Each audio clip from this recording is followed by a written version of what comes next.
السلام عليكم ورحمة الله وبركاته. نحمده ونصلي على رسوله الكريم، أما بعد. أعوذ بالله من الشیطان الرجیم، بسم اللہ الرحمن الرحیم۔ پیارے بھائیوں، آج کا عنوان ہے توبہ و استغفار کے فضائل۔ قرآن و حدیث کے اندر توبہ اور استغفار کرنے کے فضائل اس قدر کثرت اور تفصیل سے بیان کیے گئے ہیں کہ ان کو لکھنے کے لیے بذات خود ایک کتاب کی ضرورت ہے، تاہم یہاں اس عمل کی رغبت اور شوق پیدا کرنے کے لیے کچھ فضائل ذکر کیے جا رہے ہیں۔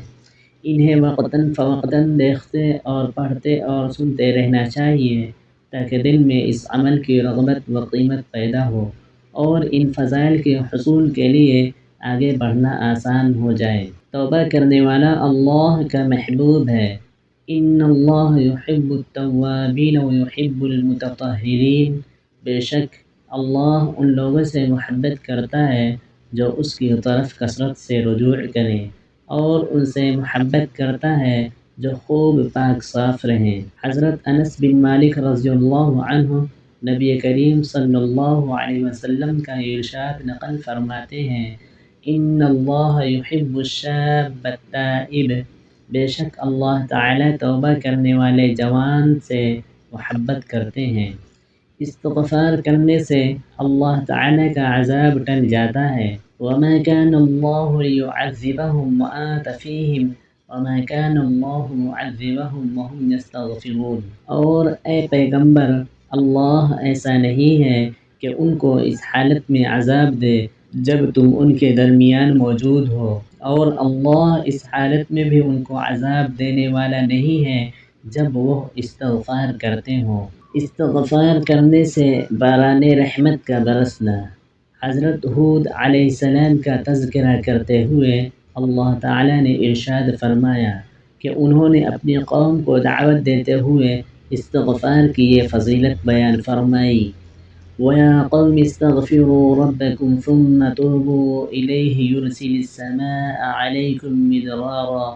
اے میری قوم، اپنے پروردگار سے گناہوں کی معافی مانگو، پھر اس کی طرف رجوع کرو، وہ تم پر آسمان سے موسلا دھار بارشیں برسائے گا۔ حضرت نوح علیہ السلام نے بھی اپنی قوم کو دعوت دیتے ہوئے یہی ارشاد فرمایا، استغفروا ربکم انہ کان غفارا یرسل السماء علیکم مدرارا۔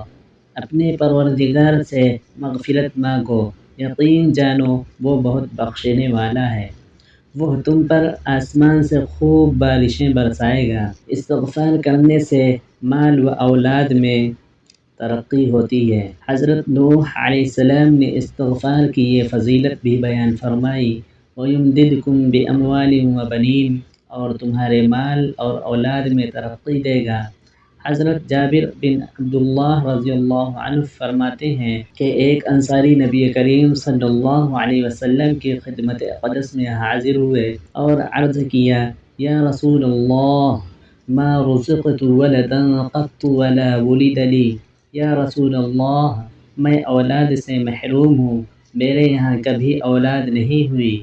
آپ صلی اللہ علیہ وسلم نے ارشاد فرمایا، فَأَيْنَ أَنْتَ مِنْ كَثْرَةِ الْإِسْتِغْفَارِ وَكَثْرَةِ الصَّدَقَةِ تُرْزَقُ بِهَا۔ تم کثرت سے استغفار اور صدقہ کیوں نہیں کرتے ہو تاکہ تمہیں اس کی برکت سے اولاد کی نعمت حاصل ہو جائے۔